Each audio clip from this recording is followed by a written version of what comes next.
ایک زمانے کا ذکر ہے جب دنیا کے آسمانوں پر پریاں رہتی تھیں اور سمندر کی گہرائیوں میں جال پریاں۔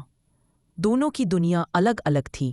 آسمان کی وسعتوں میں اڑتی ہوئی پریاں ہمیشہ روشنی اور خوشبو پھیلاتا تھا، لیکن ان دونوں دنیاؤں کا ملاپ کم ہی ہوتا تھا، کیونکہ پریاں ہوا میں بستی تھیں اور جال پریاں پانی میں۔ ان دنوں آسمان کی سب سے حسین اور نیک دل پری کا نام ماہی پری تھا۔ اس کے پروں میں ستاروں کی روشنی جھلکتی تھی اور جب وہ پروں پھیلایا کرتی تو یوں لگتا جیسے اندھیری رات میں کہکشاں پھیل گئی ہو۔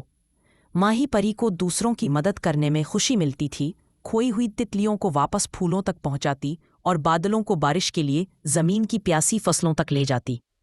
اسی طرح سمندر کی گہرائیوں میں ایک جال پری رہتی تھی جس کا نام ماریا تھا۔ ماریا کے بال سمندر کی کائی جیسے نرم اور لمبے تھے۔ اس کی دم نیلگو روشنی بکھیرتی تھی اور اس کی آواز ایسی تھی کہ سننے والے لمحوں کے لیے سب کچھ بھول جاتے۔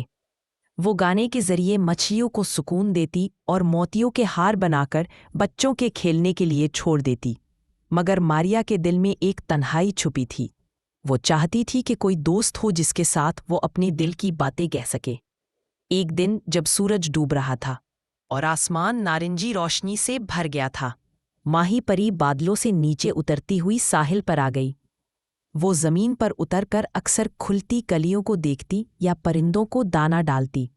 اچانک اس نے ساحل کے قریب ایک میٹھی آواز سنی۔ آواز ایسی تھی جیسے پانی کے اندر کوئی گنگنانا رہا ہو۔ ماہی پری رک گئی۔ اس نے کان لگایا تو محسوس کیا کہ یہ گانا سمندر کی گہرائیوں سے آ رہا ہے۔ تجسس بڑھا، وہ پانی کے قریب گئی اور جھانکنے لگی۔ یہی وہ لمحہ تھا جب ماریا اوپر آئی۔ پانی کی سطح سے جھلکتی چاندنی میں ماریا کی دم چمک رہی تھی اور اس کے بال لہروں پر بکھے ہوئے تھے۔ ماہی پری نے پہلی بار اسے دیکھا اور حیران رہ گئی۔ اس نے اتنی حسین اور انوکھی مخلوق کبھی نہیں دیکھی تھی۔ اسی طرح ماریا بھی چونک گئی۔ اس نے پہلی بار کسی پری کو قریب سے دیکھا تھا۔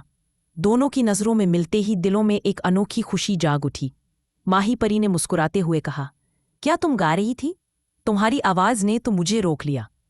ماریا نے جھجکتے ہوئے جواب دیا، ہاں، میں کبھی کبھار سمندر کو سنانے کے لیے گاتی ہوں، لیکن یہ پہلا موقع ہے کہ کسی اور نے سنا ہو۔ تم کون ہو؟ ماہی پری نے ہنستے ہوئے کہا، میں ایک پری ہوں، میرا نام ماہی پری ہے۔ اور ماریا نے کہا، میں ایک جال پری ہوں۔ یوں دونوں کی پہلی ملاقات ہوئی۔ اس دن کے بعد اکثر شام کو ماہی پری ساحل پر آتی اور ماریا پانی کی سطح کے قریب آ جاتی۔ دونوں باتیں کرتی، ہنستی، خواب بانٹتی۔ ماہی پری آسمان کے قصے سناتی اور ماریا سمندر کی گہرائیوں کی کہانیاں۔ یوں وقت گزرتا گیا اور ان کی دوستی گہری ہوتی گئی، مگر خوشی کے یہ لمحے سب کو پسند نہ آئے۔ پریوں کی دنیا کی ملکہ جو دور ایک شاندار محل میں رہتی تھی، کافی عرصے سے ماہی پری کو دیکھ رہی تھی۔ وہ جلتی ہوئی حسد میں تھی کہ ماہی پری اتنی خوش اور مصروف دوست کے ساتھ ہے۔ ملکہ نے منصوبہ بنایا کہ وہ ماہی پری کو ڈرا دے تاکہ وہ ماریا سے دور ہو جائے۔ ایک رات جب چاندنی پوری طرح سمندر پر پڑی تھی، ملکہ نے ایک جادوئی بادل بھیجا جو ساحل پر چھا گیا۔ ماہی پری خوفزدہ ہو گئی اور وہ سمندر سے پیچھے ہٹ گئی۔ ماریا نے اسے دیکھ کر فوراً سمجھ لیا کہ کچھ غلط ہو رہا ہے۔ ماریا نے اپنی جادوئی آواز میں گانا شروع کیا۔ اس کا گانا اتنا طاقتور اور دل کو چھو لینے والا تھا کہ بادل پیچھے ہٹ گئے۔ ماہی پری محفوظ رہی۔ اس واقعے کے بعد ملکہ نے سمجھا کہ دوستی اور محبت کسی جادو یا طاقت سے نہیں روکی جا سکتی۔ اس نے اپنی حسد کو چھوڑ دیا پر ماہی پری اور ماریا کی خوشی میں شامل ہو گئی۔ یوں ماہی پری اور ماریا ہمیشہ کے لیے دوست بن گئیں۔ وہ نہ صرف اپنی دنیا کی خوبصورتی میں اضافہ کرتیں بلکہ ایک دوسرے کی تنہائی کو بھی خوشی میں بدل دیتیں۔ آسمان کی روشنی اور سمندر کی چمک ہمیشہ کے لیے ایک ساتھ رہیں اور دنیا نے یہ سیکھا کہ محبت اور دوستی سب سے بڑی جادو ہے۔